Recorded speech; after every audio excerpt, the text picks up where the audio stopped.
salaamaaleykum. waaleykum salaam. Assalamu warahmatullahi taala wabarakatuh. Gars yi namoon naa leen de namoon nañ leen ñëpp. Oui, xam nga nag ñoo bàyyi woon quoi. déedéet bu wax loolu activité yi ñoo bëri woon côté yëpp nag. waaw ana Malick. Malick moo ngi ci kaw. Malick grand Malick de commencé na jujutsu de. kon baax commencé na mais jujutsu folo quoi ñoom âge boobu moom ay folo quoi. da ngeen di def seeni doom yaay assassin. déedéet. ba yàlla jàpp ne. bëgg ñu mel ni yow rek. ba yàlla jàpp di l'assassin le grand assassin. waaw le grand assassin. bu loolu la ñu war a tàmbalee sax. loolu laa bëggoon wax nii. yow doon nga fi dem Paris foog nga expliquer ñu Paris nu mu demee. waaye Moussa yow sama toroxal ba bëgg di wax fii bu mu toll nii. ban toroxal. non parce que non bu may wax ay toroxal yow première fois benn Sénégalais dem championnat d'Europe jëlee fa médaille. yow dem fa ak équipe am di coacher di tourner non loolu foog nga raconter ñu. waaw foog nga raconter ñu de. non mais loolu warul loolu du dara juste expérience bu bees la rek ci par rapport ak nit ñi foog mais pour man nekkul woon expérience bees parce que ça fait 15 ans que muy compétir di voyager tamit bien que c'était ma première compétition officielle en jiu-jitsu brésilien ak essayer de jauger à des personnes qui s'entraînent soi-disant dans des cadres beaucoup plus officiels que suñu amee coach am lépp cours yu gën a structuré wu mais on s'est rendu compte ni que buñ ñu rawee nit lu ñu rawee bëriwul quoi c'est juste sur des détails la ñu rawee te loolu foog naa ni bu ñu gëstoo tuuti mën nañ ko am man benn chose laa ci bëggoon wane mooy il est possible de se préparer wu fii au Sénégal du ma ne au Sénégal en Afrique gëm sa bopp entraîner wu normal comme gars yi nañ koy entraîner dem ci seen biir compétir en tant qu'Africain jóge sa dëkk jóge woo feneen représenter sa dëkk sa club ñëw xeexam ñoom wol leen ni ko man awma dara lu muy tiit ci yéen loolu kese laa déglu woon bien que je ne suis pas entraîné normalement parce que muus xam ne situation yi ñu demee premier dépôt de visa bi dañoo rejeté ñu bëri découragé benn ci man mais vu que am na sama benn élève boo xam ne ni Elimane amoon na visa ba pare je me suis dit ni que pourquoi pas refaire le dépôt bien que ça coûtait trop cher pour jéem ko accompagner parce que moom ce qu'il disait mooy man bu ma demul moom du dem te loolu mu gën a pousse man ma dem mais en réalité je ne me suis pas entraîné pour faire la compétition. Mais parce que j'ai un peu mal introduit ça quoi, c'est pour rappel en fait bokk jiu-jitsu suñu club bi dafa dem pour la première fois championnat d'Europe yi janvier bi ñu génn avec vous étiez quoi 6 athlètes non? Ouais, on était 6 athlètes. Vous étiez 6 athlètes dem compétir pour la première fois représenter Sénégal représenter bokk jiu-jitsu bi ñu entraîné wu mu nekk ay athlètes yoo xamante ne fii si continent bi nañuy entraîné woo dem faire face ak le top du monde on va dire parce que bon c'est 4 compétitions yi gën a mag jiu-jitsu brésilien au monde la bokk quoi mais Bouba man en fait li ma bëggoon xam aussi mooy c'est vrai que tu as fait plein de compétitions mais bu ma doon xool story yi je vois que organisation bi ambiance bi public bi yéen naka ngeen ko dundee quoi genre première expérience boobu noonu nga xamante ne c'est une des 4 plus grandes compétitions jiu-jitsu brésilien dans le monde quoi. Mousse, pour dire vrai, c'est des gars qui sont superbement organisés. Très, très organisés. On a essayé de faire la même chose à Dakar. C'est Open Video organisé dernièrement, championnat de Sénégal. Mais, dëggantaan, c'est des gars. Organisation bu carré c'est da ngay xam ne lii routine la ci ñoom quoi nekkul loo xam ne nii dañuy lambaatu ku nekk am na rôle booy def. Je vais prendre l'exemple du neveu de Lamine Diédhiou par exemple ci organisation bi la bokkoon lendemain bi mu feebar ñëwul mais automatiquement dañ ko génnee ci organisation parce que daam pion bu mu tëwal te pion bi warul manqué ku nekk ak sa rôle automatiquement dañ ko jël remplacer ko keneen moom ba mu wëree dellu si gars yi dañ ko non contrat bi annulé nañ ko parce que kii la mais man li ma gën a jaaxal mooy Il y a tellement de judokas dans le monde, mais je me dis que Jujutsu moo leen ëpp nit. Pourquoi? Je vais m'expliquer. Pendant 5 jours, ay nit di compétir. Te ku ñëw ku jàll doo jàllaat. Dañu commencé ceinture blanche comment compétir premier jour ceinture blanche compétir. Deuxième jour ceinture bleue compétir. Troisième jour ceinture violette compétir ak yenn marron yi. Quatrième jour ceinture marron compétir ak yenn bleu yi dugaat ba léegi ceinture noire ñëwagul. man lool ni mu te nekkul compétition boo xam ne ça va day jël par exemple 2 heures de temps wala 3 heures de temps. C'est une compétition qui commence à 10 heures ci suba jeex 19 heures ci guddi. 19 heures boo xam amul pause. Y a pas de pause. Combat yi 5 minutes lay def amul pause. Pause buy am ci ñi liggéey ñooy jël break am kenn ko la remplacer le temps nga dem lekk noppalu benn 30 minutes 45 minutes ñëwaat. Mais pour les combattants amul pause. Boo xasee ba dugg ci zone de combat bi c'est fini, c'est parti jusqu'en finale. Boo defee si finale ba dugg génn.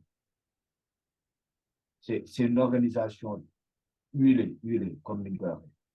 C'est ci raay yu mu tegu te xam nañ li ñuy def quoi. Beneen affaire bi ma frappé mooy c'est le comportement des athlètes yi jóge fii Sénégal pour dem représenter bokk foofu à Paris. C'était la première compétition officielle boo xam ne nii tamit gars yi waroon nañ ci mën a wane seen bopp mais yàlla li gën rek lay def.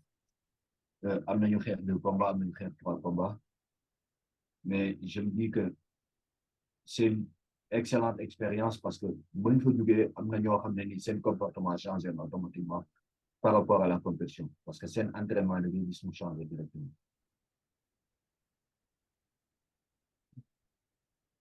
daa am leneen JP.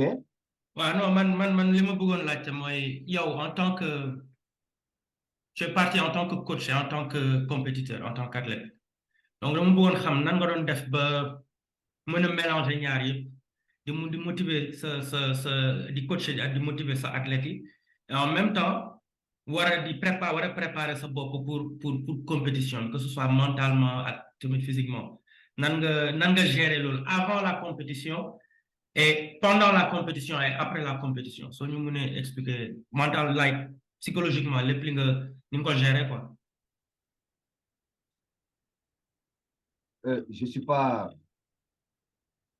gars yi ma àndaloon mën nañ la ko je suis pas quelqu'un qui me met la pression. Gars yi pour ñoom man sax compétir ma xam tellement que j'étais dans un autre vibe man lijjantiwuma loolu parce que j'ai fait tellement de compétitions dans la vie. Man j'ai pas l'hantise d'une médaille comme les gars yi di wax tiituma médaille tiituma ragalu médaille. Une médaille me fout au pôle Nord. Man ce que je me disais c'est que je dois avoir une excellente préparation. Buñ ci jógee je sais que je fais le podium parce que l'expérience que j'ai je vais l'utiliser et la plupart du temps ça va payer. Fekk dajewuma ku gën a expérimenté que man te ce qui s'est passé moo ma dal en demi-finale mooy ki ma dajal moo ma gën a expérimenté parce qu'il avait 14 ans de jiu-jitsu bien que ceinture barreau la.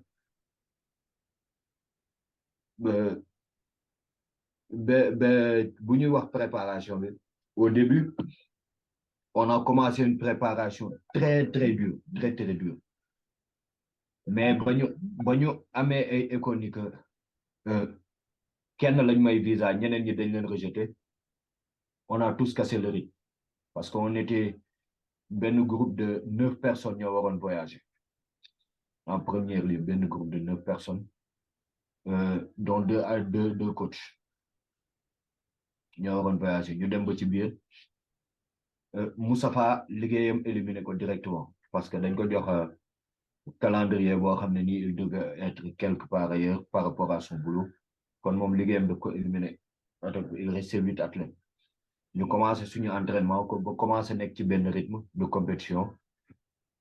Et on a eu des économies que nous avons rejeté sur une visa, ce qui a cassé le rythme carrément. Mais le fait est que, si 9 personnes, son visa a été assuré parce qu'il travaillait là-bas.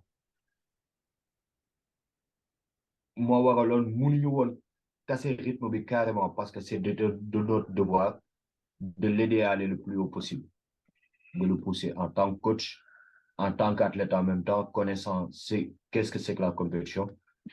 On se devait de l'aider parce que nous sommes en place, il ferait le même que nous. Donc, parce que on a beau dire que c'est un sport individuel, mais c'est un sport collectif. Parce que ben nit tamit mënul entraîner boppam. Parce que am na technique yoo xam ne ni il faut nga def ko ak nit, am na séquence, am na exercice yoo xam ne il faut nga répéter ko nit. Loolu moo tax mu nekk sport collectif. Parce que entraînement bi collectif la, mais compétition bi c'est individuel parce que ku nekk sa bopp ngay représenter. Loolu moo tax ñu naan c'est sport pour sport individuel. Mais en réalité c'est un sport collectif parce que ben nit mënul dem boppam daa mel ni je vais dire judo wala boxe wala affaire de même. Si tu veux aller très loin, il y a aucun moment entraîner. Il faut avoir un sparring partenaire pour réparer une séance, une séquence pour repérer une grille pour faire affaire une parce que c'est un sport qui est psychologique et motrice, je vais dire. Parce que mouvement est gay de faire, n'est que l'eau à la canal. D'accord, n'est que sa bopp moo ko enregistré sa yaram da koy def sans mu comprendre li tam te loolu foog naa répétition yi bëri beaucoup au tout début loolu moo cassé woon rythme entraînement bi mais man vu que je savais que waa ji day dem wàññiwuma rythme entraînement bi carrément je m'entraînais bien que je m'entraînais plus à fond mais je m'entraînais en vue que man damay déposer un visa pour jéem a ànd ak moom en tant que coach. Mais vu que je m'étais déjà inscrit dans la compétition, pourquoi pas aller faire la compétition, même si je ne suis pas bien préparé, aller faire la compétition pour prouver aux gens que c'est bien possible, comme nous l'avons dit au début, de partir du Sénégal, d'aller prouver au monde que nous, on vient d'un monde où le jiu-jitsu n'existe presque pas et on peut faire le podium. Venez découvrir chez nous.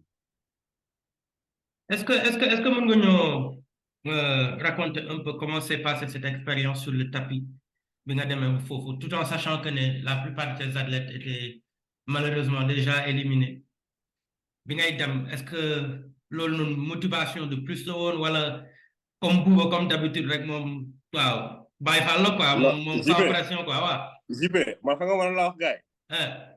Faut pas vous inquiéter, Bouba va vous montrer comment gagner. Non, parce que il est parti. Boyep, ils ont perdu leur match sur des trucs, sur des erreurs. Ils connaissent déjà les solutions et ils n'ont pas pu performer, on va dire. Donc même man, ça m'a fait le premier match Bouba Naron am quoi. Ok. Juste, nous savons les voir de jouer parce que le fait de me compétir en dernier, de me won, yon du moi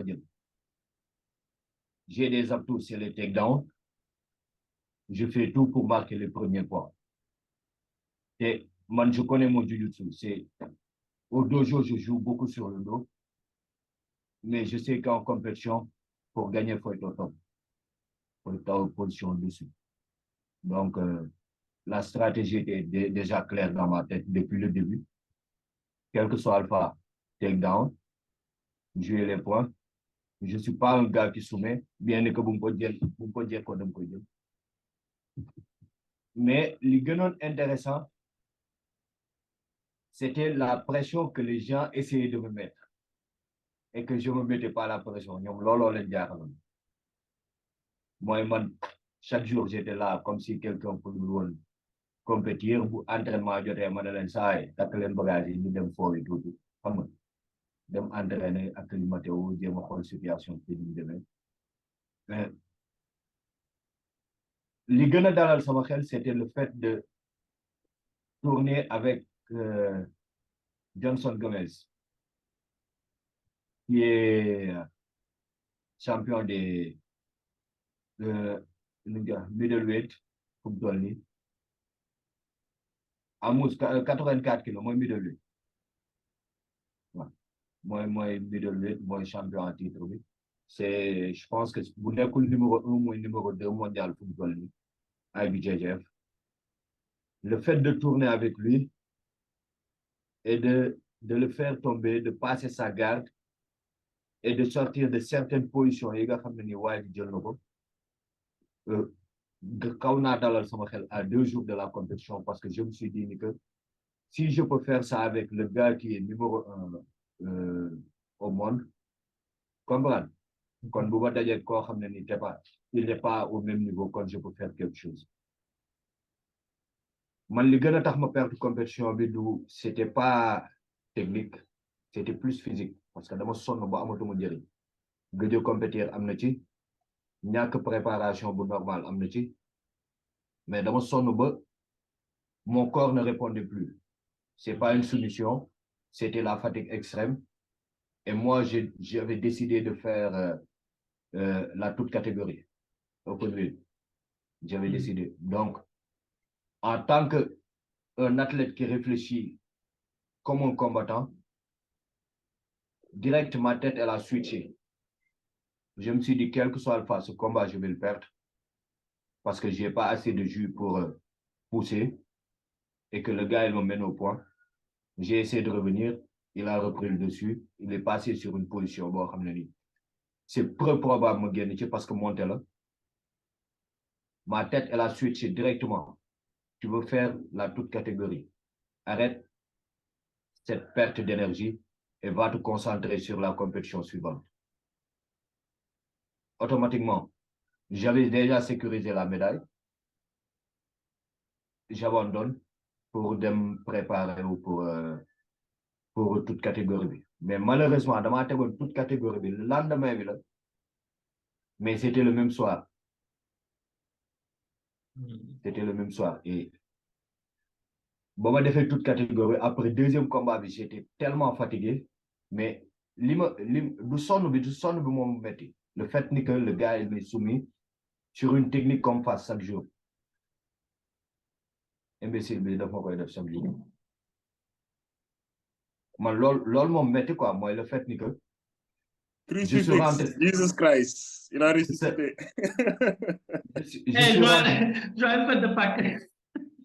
je suis rentré dans le même piège que le gars là me tend loolu moom metti c'est pas le fait de perdre mais le fait de perdre sur une position koo xam ne ni on me le fait chaque jour mais alhamdoulilah depuis lors nag ça m'a appris une nouvelle leçon parce que boobu la ma ko gëj a def boobu la ma ko gëj a def mais par soulagement le gars qui me gagne il gagne tout le monde après donc je me dis que c'est très normal. Nice. Je me dis que c'est très normal puisqu'il me gagne et qu'il gagne après tout le monde après. Je me dis il y a un sentiment de qui quoi? De me dire que le gars il était meilleur que nous parce qu'il gagne sa catégorie, il gagne toute catégorie, donc il était c'était un gars de l'armée britannique. Donc je me dis que à part l'armée, toute sa vie tourne autour du jiu-jitsu. Et après 2 jours après, quand on s'est revus, il m'a dit ça, il m'a dit moi, je suis en charge du jiu-jitsu au camp, dans la base. Donc, je me dis que toute sa vie tourne autour de ça. C'était un soulagement, c'était une nouvelle expérience par rapport au jiu-jitsu. Et ça m'a appris le fait que faut jamais rien lâcher. Right. Jamais. Mais aujourd'hui, Bouba, si aujourd'hui tu devais disons que mu am fédération sénégalaise de jiu-jitsu tey jii nii seen compétition dans quel scénario ban scénario boo xam ne vous aurez pu mieux vous préparer pour gën a parce que c'est vrai que bi ma nekkoon première expérience bi mais fekkoon ne dafa waroon am deuxième expérience lan qu'est-ce que si vous deviez faire quelque chose de différent avant gars yi di dem lan la doon c'est une Non, question affaire pour tous les deux nag. affaire bi amul secret. Camp d'entraînement. Il n'y a pas de secret. C'est juste faire un camp d'entraînement. Se préparer pour être prêt. Parce que la compétition, c'est pas 1000 techniques. C'est 3 techniques, 4 techniques, bien définies, bien huilées dans ton jeu, que tu mets dans une ligne de mire. Mais pour ça, il faut une préparation.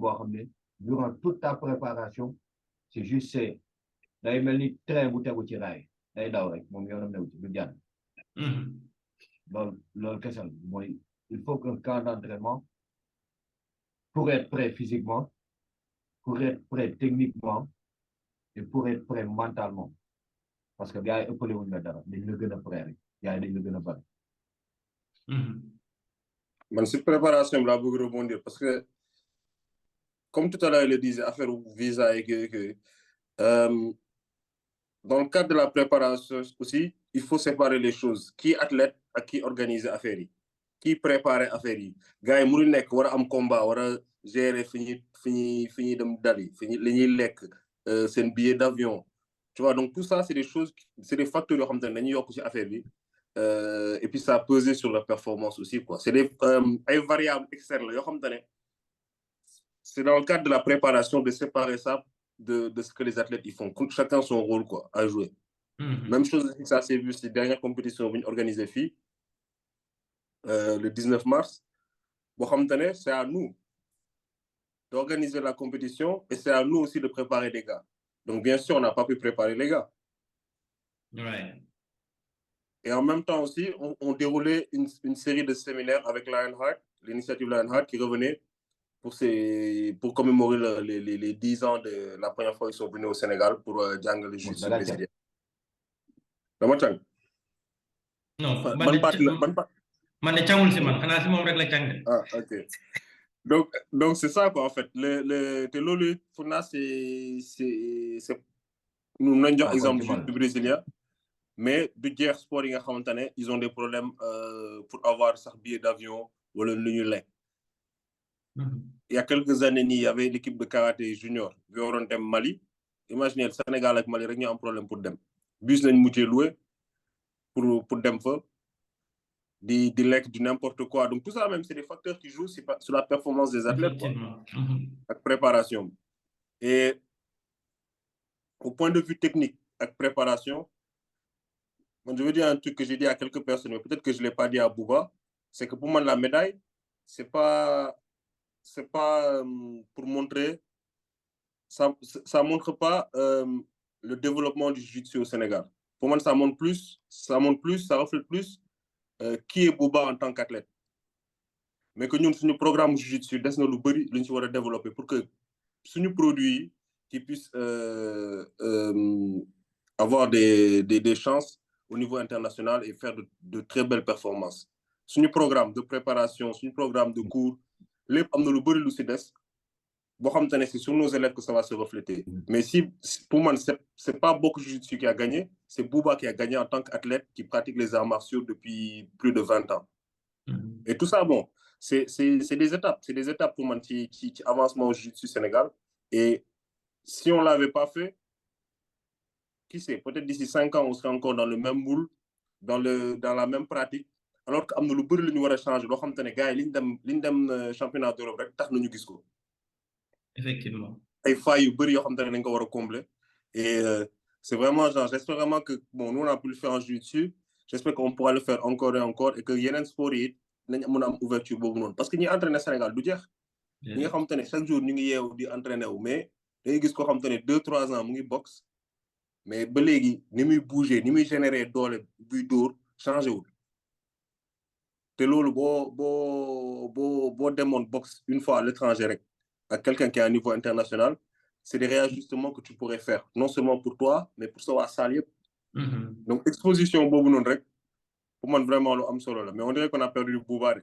Non, il est de retour là. Il est de retour, ok. Loolu yëpp ay affaire yoo xamante ne bon on a combien d'athlètes en ce moment qui se disent combattants de MMA au Sénégal kan moo ci am athlète de valeur adversaire de valeur koo xamante ne mun na pied mun na point mun na grappling tu vois ça se compte quoi. Donc loolu yëpp c'est des choses à faire et à refaire pour ñu mun a dem à l'étranger.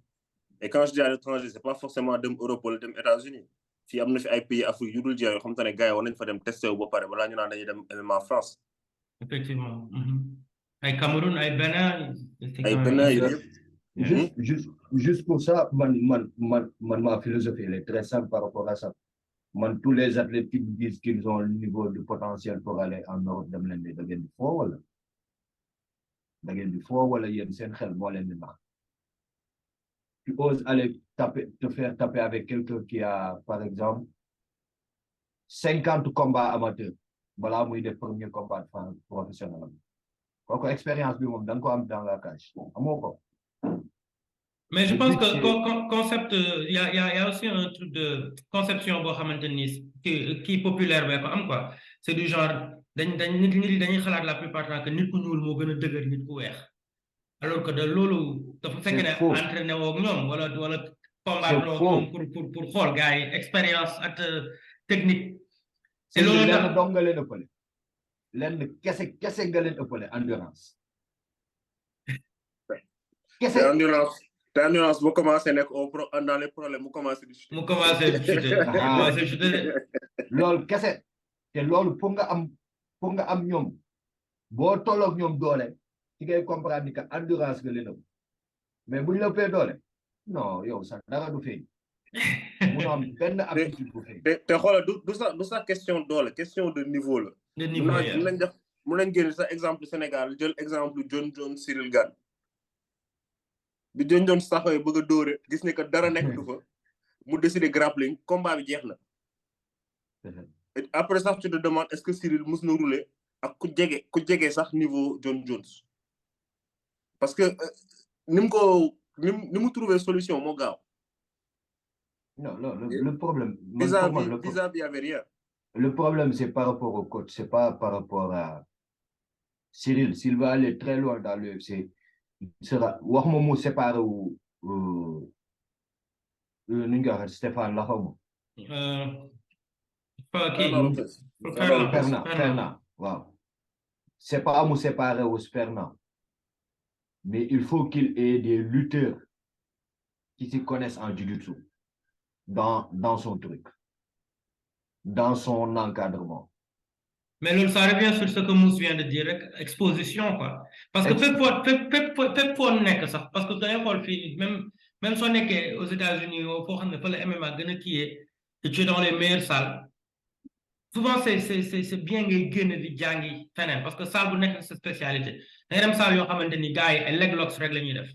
Nga dem yeneen salle yoo xam ne ce sont des spécialistes en pied-point. Tu vois, donc c'est bien que ngay génn. Comme genre, moi, j'aime bien la philosophie de Cédric Doumbé, qui n'a pas vraiment de coach, mais qui va dans plusieurs salles s'entraîner avec plusieurs styles. Tu vois, l'autre day tax pour man nga gën a mun a exposition, quoi. Et c'est ce qui s'est passé avec Cédric, je pense. Non, son coach, je me dis que son coach se suffit. C'est le seul problème. Son coach se suffit à lui-même. C'est le seul problème. C'est mon avis personnel. Hein. Non, je comprends très bien les gars. Je comprends très bien les gars. C'est mon. Moi, c'est que quand vous non, dañuy daw tout le temps grappling. C'est une stratégie pour bañ a dugg ci jàppante ak grappling la. Comme s'il y avait une peur derrière par rapport à interaction grappling. Ah, mais Mousse. waxuma sax si bloqué peut-être en luttant. Bloqué bi si striking ak distanciation ak positionnement tout le temps. C'est muy Imanov Kutubella bi mu fa nekkee woon. Les frères Lapillus. Bon, ñoom sax ils ont du grappling. Mais ils ont commencé avec le grappling, c'est vrai. Ñoom sax ils ont du grappling. mais tu vois tout le temps que stratégie c'est pour tout le temps s'éloigner du grappling quoi. Mais grappling, grappling, c'est pas facile de. Grappling, ça t'amène dans comme les eaux profondes, quoi. Non, ça t'amène dans les eaux profondes. Ouais. Mais xam nga yow mën nga nekk striker coup de pied daanu ñu yëg sa kaw. Dëgg la mënoo ko rëcc de. mënoo xaar ba nekk ci biir combat MMA fekk arbitre tëj na cage bi pour jéem a réfléchir à comment on sort de la montée. combat bi jeex na man foofu laay waxee quoi dans le sens où même si ça fait partie de ta stratégie de pas y aller avoir les armes et t'exposer à ça. En plus avantage grappling nit ñi duñ ko xam.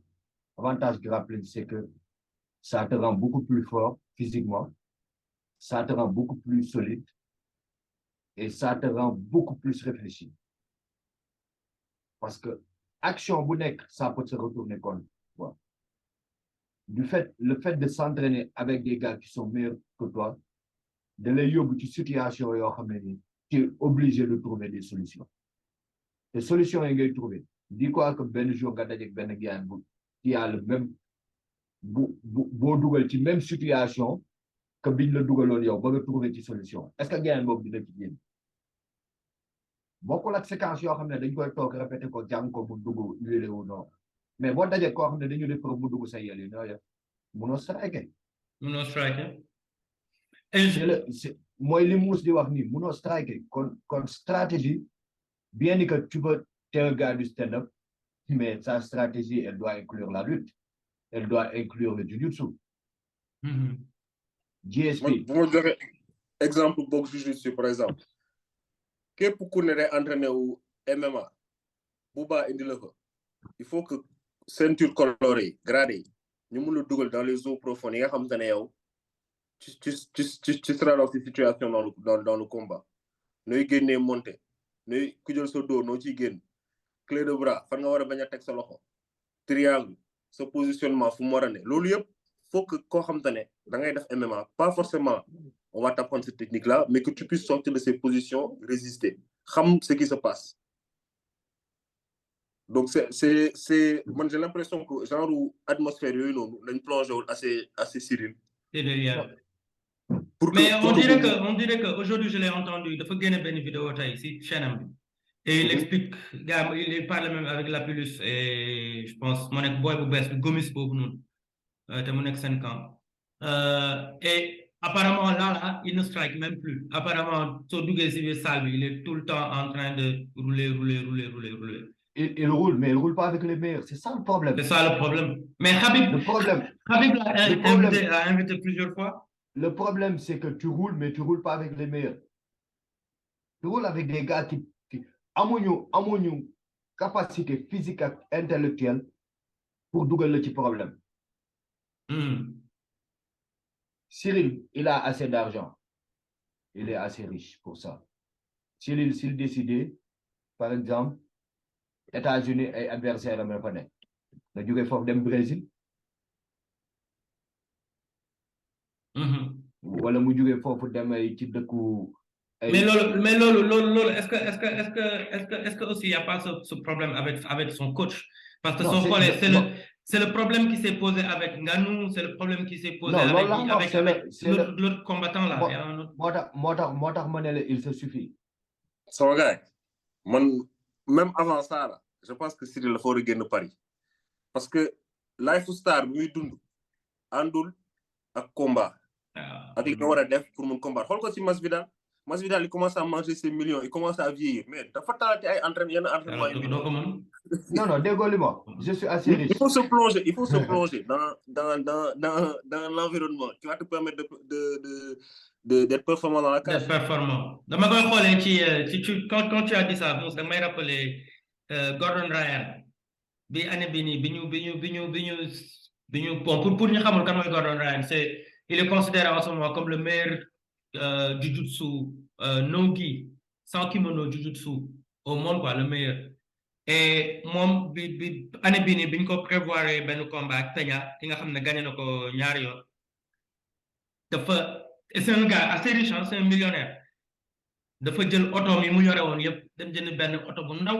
benn Toyota bu yàgg jël lal commencé lal si suuf nee na moom léegi il veut plus dormir si lal bu neex bëggatul ci couch bi lay fanaan xam nga bëggatul dund parce que dundam dafa neex quoi parce qu'il a beaucoup d'argent tu vois et ça day wàññi en quelque sorte motivation parce que la plupart des athlètes suñuy dugg dañuy bëgg a dugg pour xam nga xaalis wala leneen xam nga pour réussir dans la vie aussi. Pour sauter sur li ngay wax ni JP li ñuy woowee camp d'entraînement. loolu lay jëriñ. waaw. mooy da lay génne ci situation bi nga ne yóbbu la ci situation boo xam ne te dans un non confort. right, le non confort. yow le fait ngay entraîné wu di tëdd foo xam ne nii déjà sax tànk yi sax yenn saa du daj lal bi. wala nga ñëw bëgg a nelaw gis ku toog sa place di waxtaan. nga mer. jël keneen téye ko. comprendre le fait nga bëggoo dem entraînement ñu ne la saawaay fii andi woo fi sa bopp dañ la fa indi. dugal takk say dëbës te dem lu ñu koy waxatee entraînement léegi tout de suite mënoo ci dara. loolu lépp nga koy boole li engagement xam nga. nekk ak ay coach yoo xam ne ni tey jii psychologiquement il discute avec eux. parce que pour man préparation mentale bi gars yi di wax yaru ko l'athlète man je discute avec toi une fois je sais que si t'es prêt ou t'es pas prêt.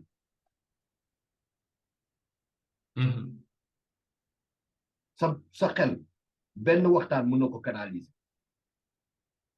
parce que ku bëgg dès le début da nga koy xam boo ko ne kaay ñu dem Kilikoro pour entraîner day dem parce que xam na Adesanya par exemple kañ la perte il y a ñaata mois. 5 mois 6 mois.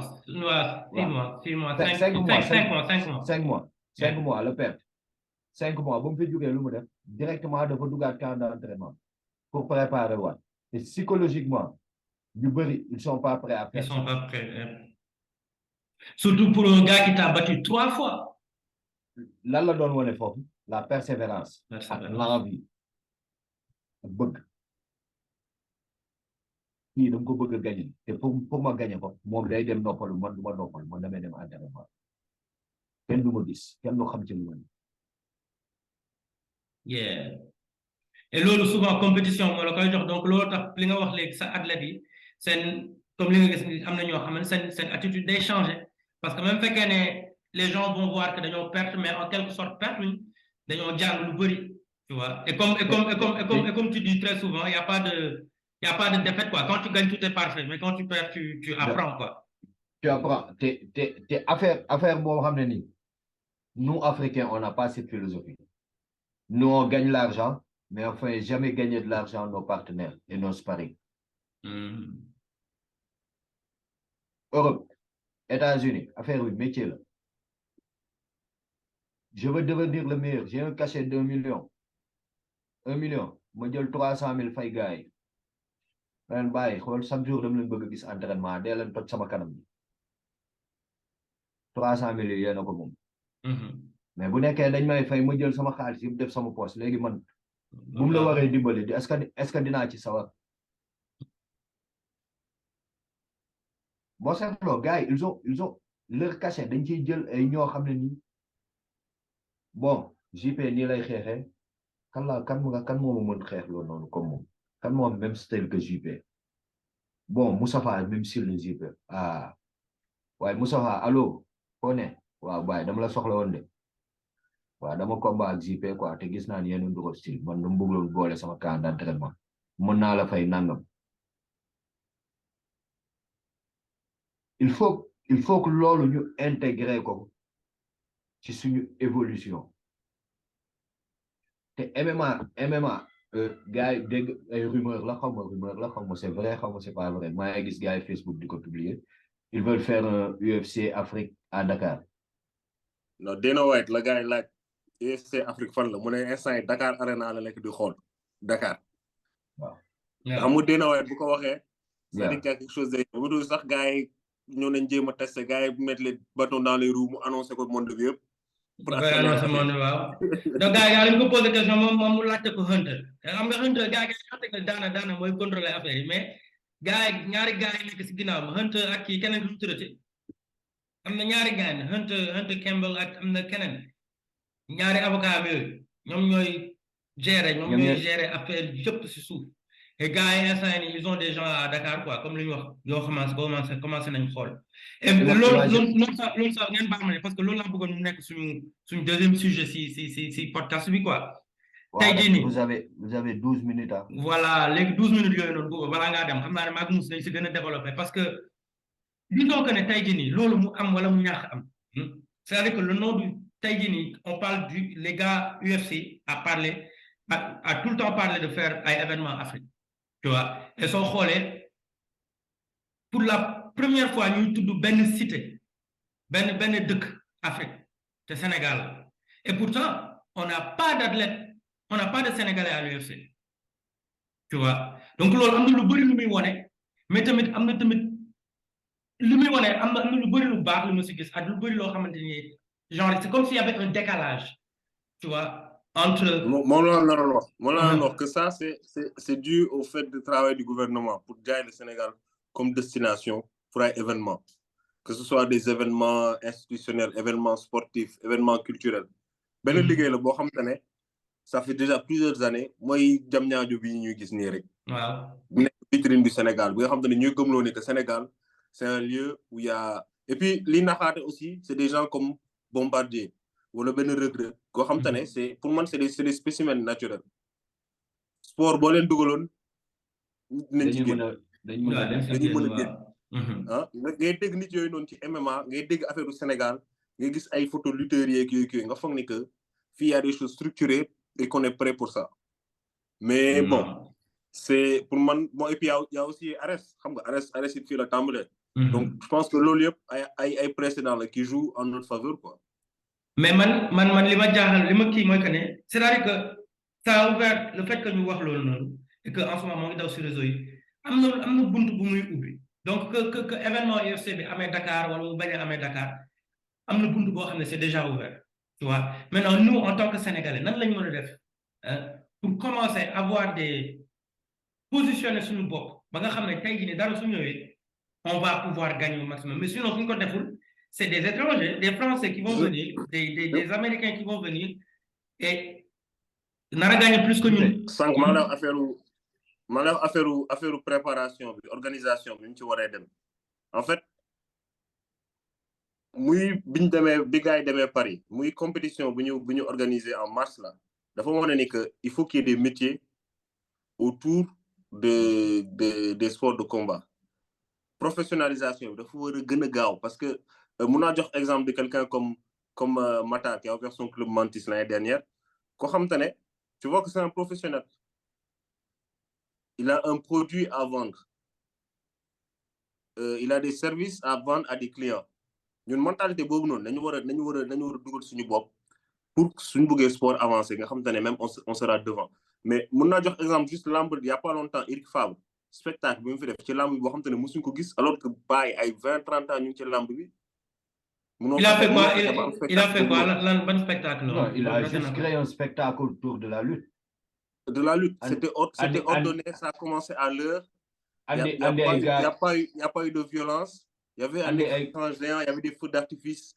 Tu vois, li ñuy gis ci boxe li ñuy gis ci kickboxing li ñuy gis ci MMA rek la indi ci lamb li nga xam te ne ça fait des années nit ñu ngi wax ni que war na mën na ci lamb la fi indi quoi. Une production nickel.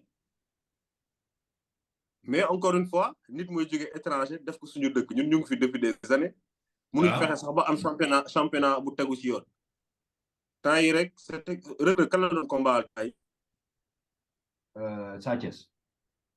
Non Sa Thiès la non mais xoolal combat boobu noonu 4 appuis am na 4 appuis amul ñu duggaat ci Reug daan ko après c'est xaw ma ñaata jours après nañ lay wax résultat final mais VAR réglé na problème boobu en 5 minutes première chose deuxième chose gars yi am nañ combat kii daan na kële daan yàlla Ramadan mais nañ noppalu Ramadan 2 mois après ñu tëggaat combat bi tëjaale saison bi sax mais ay dynamique la yoo xam te ne ça devait exister depuis tellement longtemps ci lamb bi mais ça n'existe pas parce que on est toujours informel on est toujours dans l'informel te yooyu yëpp ay affaire yoo xam te ne dañ ko war a changer fii lekk ay UFC kii di ñëw parce que bon du tey nañ xam ne que UFC nar na ñëw Afrique.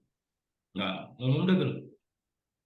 non UFC c'est très probable mu ñëw fii parce que bu demee Afrique du Sud il a un concurrent très sérieux muy UFC te bu demee foofu foog naa ni 80% de sa bourse UFC moo koy lekk su boobaa. mais ñoom ñu dem Kamaru Usman il a commencé quelque chose au Nigeria. te moo ngi tabaxay affaire foofu. man am naa ñaari athlètes yu moo dugal foofu en ce moment am na koo xam ne war na fa dem le 5 mai bii ñu dem. Kayla war na dem xeexi foofu.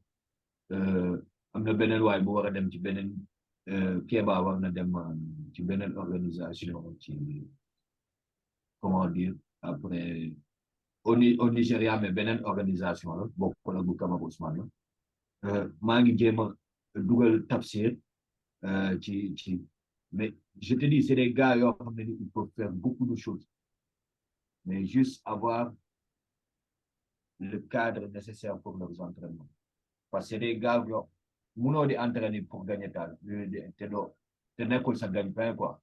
effectivement day métti. bu nekkee da nga am gagne-pain feneen pour nga respecter entraînement bi yomb le but léegi mooy c'est d'essayer de trouver un moyen pour que ces gens-là puissent gagner de l'argent sur ce qu'ils font dans le sport qu'ils font. ñu ngi ci yoon bi ndànk mais Sénégal on est dépassé moi je parle plus du Sénégal parce que bu ñu demee ba construire case mënuñu ko defal suñu bopp xam nga construire case ñaata lay jar ça coûte même pas 1 million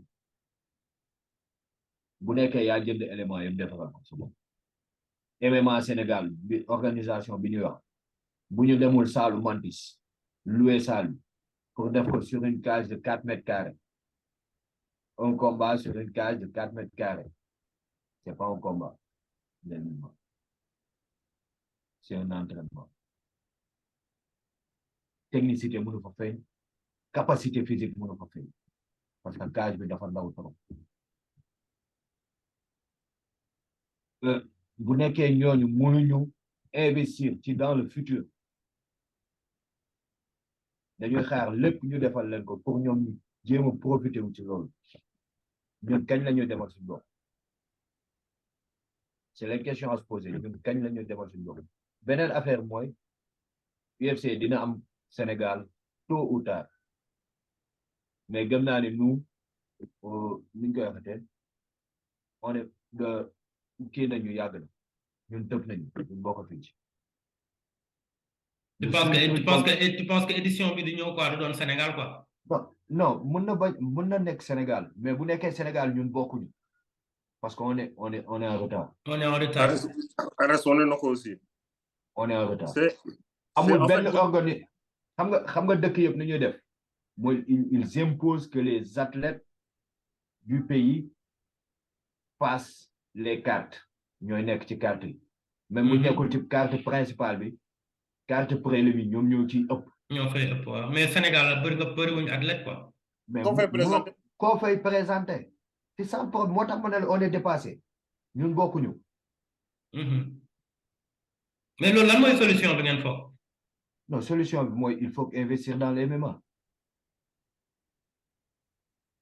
te c'est pas nous qui allons le faire. Mouss NAI ñun ñu ngi ci suñ jujutsu quoi. bien que dans on va investir pour essayer d'encadrer des gens dans le MMA comprendre pour dimbali des gens à gagner suñ ñun tamit ñu mën ci gagner suñu vie parce que xalaatuñu liggéeyal ay nit ba dee quoi suñu xam-xam mën nañu dundal ci yoon. mais pour le moment je me dis qu'on est dépassé le seul truc qu'on peut faire c'est de penser au futur. gars yi nañ jouer match football suñu koñ ñu nekk ramasseur de balle loolu mooy dëgg bi quoi. parce que on n'a pas de joueur qualifié. et puis Sénégal pour man Sénégal aussi li suñu intérêt pour UFC mooy que pays francophone yi pays anglophone nañ ko suivre boo demee def ko Nigéria wala Afrique du Sud ça peut rester dans la bulle anglophone information bi xëy na du mus a yegg ay Burkina wala ay Côte d'Ivoire wala bu fa yeggee sax touristes yi la mais un événement comme ça qui se passe à Dakar tous les médias régionaux ils vont reprendre ça mi francophone mi anglophone donc puis ce horaire bi tamit da ciy joué c'est mais bon je pense que on sera spectateur quoi ñun daal nañ fexe ba am ay billets rek dem seetaani ko non mais attends vous serez quand même très surpris affaire yi gars yi foog naa ne ñoom tamit ils sont assez intelligents pour savoir pour xam ne si ñu duggee si benn dëkk y a des points de contact tu vois y a des points de contact te peu importe politique bi xew suñu dëkk xam nañ bu baax gars yi nu mu demee dëkk bi da ngay ñëw koo xam ne mosul xamul sax lan la MMA di signifier koo ne lan mooy MMA di signifier JP xam nga lu tax may wax man waxuma MMA Sénégal man je m'en fous de MMA Sénégal ñoom seen organisation si mais Mouss Endaye laa wax maag Moustapha loolu laa lay wax loolu laa lay expliquer nii loolu laa lay expliquer parce que yéen ñaar ñi non ñun mën nañ ci feeñ mais da ngeen ciy feeñ par force da ngeen ciy feeñ parce qu'on peut pas parler du MMA au Sénégal on peut pas parce que lan mooy MMA mun nañu wax ni li ci gën a important du jiu-jitsu brésilien la tu vois bi si boo xam ne foog nga xam ko par force non mais loolu Sénégal xamuñu ko mais loolu tam heureusement que du waa Sénégal ñoo koy organiser Sénégal lañ koy organiser mais heureusement que du waa Sénégal lañ koy organiser non parce que si les athlètes arrivent il y a des athlètes qui vont vouloir s'entraîner yan saa la fa am ñan ñooy def jiu-jitsu brésilien ñan ñooy point de contact yi donc par force que ngeen bëgg ngeen bañ ko da ngeen ciy bokk donc yéen ñaar ñëpp tey jii nii su ngeen toogee naan non dépassé nañ amuñ ci non man je parle pas des athlètes mais comme vous avez dit tout à l'heure il y a des professions autour du MMA et vous non seulement vous êtes les plus qualifiés dans ci domaine bi gën a important si sport bi si boppam en même temps am nga expérience yi yeneen affaire yow tu es un coach international de judo et de jiu-jitsu Mouss liggéeyam waaw xam nañ ba pare he is like the black belt in Sénégal tu vois donc y a plein de trucs yoo xamante ni yéen a yore expérience que ngeen wax ko que ngeen accepté ko ñàkk koo accepté yéen a ko yore donc tamit mais foog naa bu baax li fi mu waxee mooy focus genre nous xam nga nous on n'est pas à l'inception de ce projet mais projet bi ça va se passer que ça se passe ou que ça se passe pas nous on est déjà dans une dynamique et on est en train d'avancer avec cette dynamique mooy développer le jiu-jitsu au Sénégal effectivement waaw foofu naa mais ça on n'en convient pas on sait que jiu-jitsu brésilien Sénégal moom dina avancer non yéen sport jiu-jitsu brésilien kañ ngeen ko bi en 2016 xaw ma 2017 wax leen ma sport tey jii nii sport Sénégal ñoo xam ne commencé nañu en 2017 et en 2023 xaw ma 2022 ñu dem Europe pour compétir. non JP man du ma la wax loolu xam nga c'est rare que may glorifier quelque chose qu'on ait fait ou quoi que ce soit. Mais compétition bi ñu def en mars. C'est peut-être un des trucs dans lequel je suis le plus fier. Parce que ñu mun def am plus de 50 athlètes am ay gars yi daggee seen biir Côte d'Ivoire pour ñëw compétir gars yi jugee Saly ñëw qui est des gars de 3-4 clubs de Dakar qui viennent compétir en ça ñu am benn journée boo xam te ne après-midi bi yëpp c'est consacré au jiu-jitsu et juste avant ça toute la semaine on a fait des séminaires de jiu-jitsu boo xam te ne y avait minimum 50 personnes à chaque séminaire tous pratiquants de jiu-jitsu brésilien waxuma la comme auparavant nga xam te ne on avait des gars du karaté taekwondo des gars qui font du MMA là il y avait que des gars takk seen ceinture ñëw pour jàng si jiu-jitsu qu'on ait 6, 7, 8 ceintures noires sur le tatami xam nga pour moi c'est ce qu'on a fait au mois de mars là c'est vrai qu'on n'a pas médiatisé ça parce que bon affaire bi mënoo nekk di ko dund di ci wax en même temps quoi man noonu laa ko jàpp foog ñu wax si nag loolu moom il faut ngeen wax si ça waaye parce que les gens ont besoin de savoir il faut créer des métiers yoo xam te ne dañu am ay boy yu ñuy filmer yooyu pendant que nous on est en train de vivre ça quoi il faut ñu wax ci mais man je pense que comme Mouss ni mu ko waxee bii li expérimentalisation la nekkoon ci ñun bii jàngal nañu lépp lu ñu war a def instant yi bu ñu doon organiser waat ce sera ku nekk xam nga loo war a def ku nekk xam nga loo war a def am nañ déjà un budget boo xam ne ni ci la ñuy commencer tënku ci la ñuy déparé parce que on organise ku nekk da nga doon laajte de gauche à droite lii de maay jënd lii maay def léegi xam nga ni avec un budget de par exemple 2 millions tu peux sécuriser beaucoup de trucs. En parlant de ça, mais je fais appel aux organisations, aux non-profit organisations du monde. Si vous avez un fundraiser, vous avez un diplôme en fundraising. Xam nga capacité boobu black belt nga ci fundraising. Levée de fonds. Man loolu dégguma ko de. Man nan laa mën a nekk nan laa mën a yor black belt ci loolu.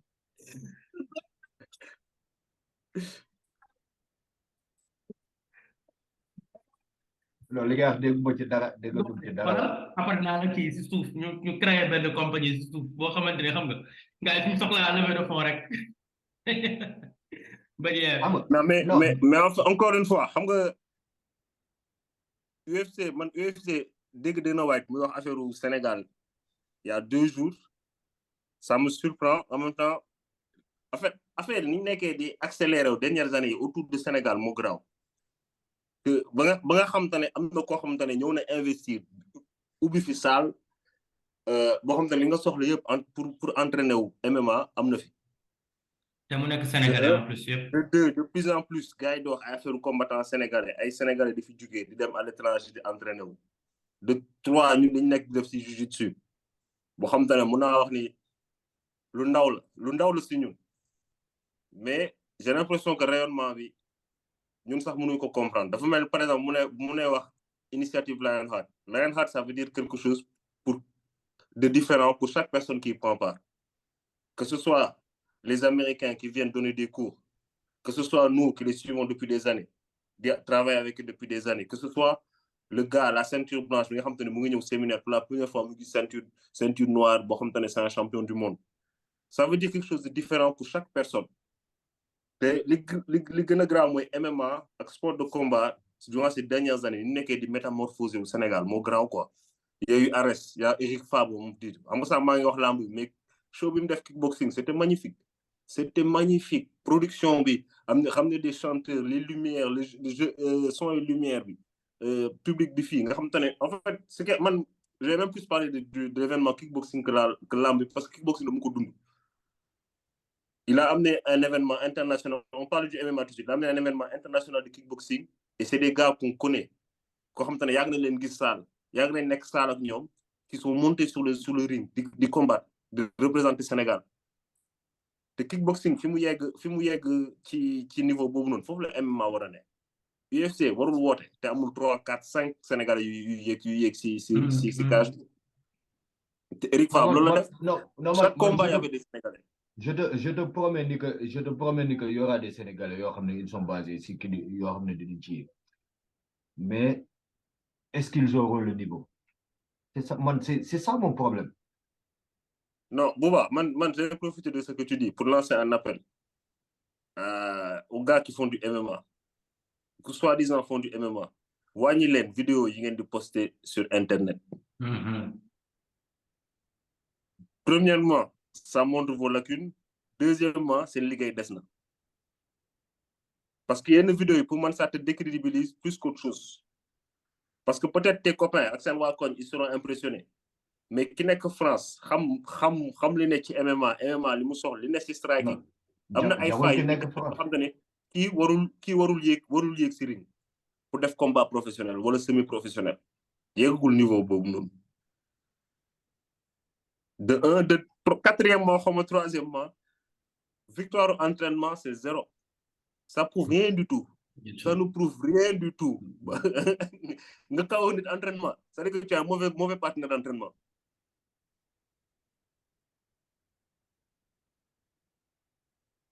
Donc, et puis, 5e appel, mais autorité, qui am salle, créer des plateformes pour vos jeunes athlètes. On a parlé de Eric Favre, mais juste avant ça, Bobo, nous tournons, bi amoon Magic Land. Partenaire. Soirée kickboxing, quand il y avait les Libanais là. Waaw. Partenaire. SFC tout. Ça aussi, c'était un événement très, très intéressant. On a vu des jeunes qui s'entraînent ici depuis des années. Nous mettons une plateforme. Nous combattons. Compétition Libanais yu fi ñëw la. Libanais yu fi ñëw organiser seen kii. Organisation libanaise. Man, j'en ai parlé à Mousse. Je pense que d'ici quelques années, d'ici, on va dire 2 ans ou 3 ans.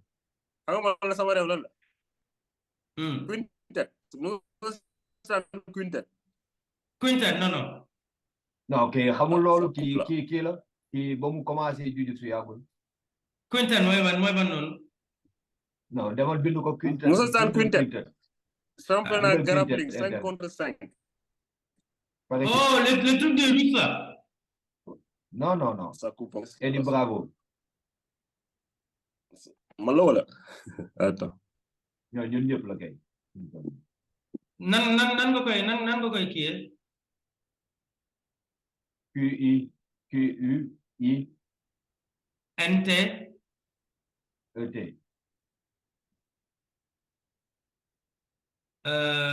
Eddie Bravo. Eddie Bravo façon kii bu nekk la. Oh yeah, xam naa ko 5 contre 5 yi muy def entre kii nii waa kii nii. Non tur bi laa xam. Non 5 contre 5 boobu noonu nga am Wakam contre Mermoz. Contre Parcelles. Contre Guédiawaye. loolu day dox. waaw loolu mooy sama réew. 5 contre 5 bu leen dépassé 420 kilos. ku perte wàcc tapis bi keneen ki des. waaw loolu moom c'est quelque chose de truc quoi. Loolu moom compétition boobu moom il faut organiser ça dès cette année même. Gars yi daa mel ni temps bi. Wow. On a fait plus d'une heure de temps. Mais gars, merci encore. Merci d'être venu. Mais jotuñ sax wax si Adesanya mais xanaa boobu pour beneen la quoi. waaw boobu lañ koy denc pour beneen yoon parce que foog ñu wax ci quoi. Mais en tout cas, merci beaucoup. Ok. Oui. Mais vous, dafa mel ni yaa ngi ñu présenter pour UFC Africa. Comment c'est l'entraînement UFC Africa.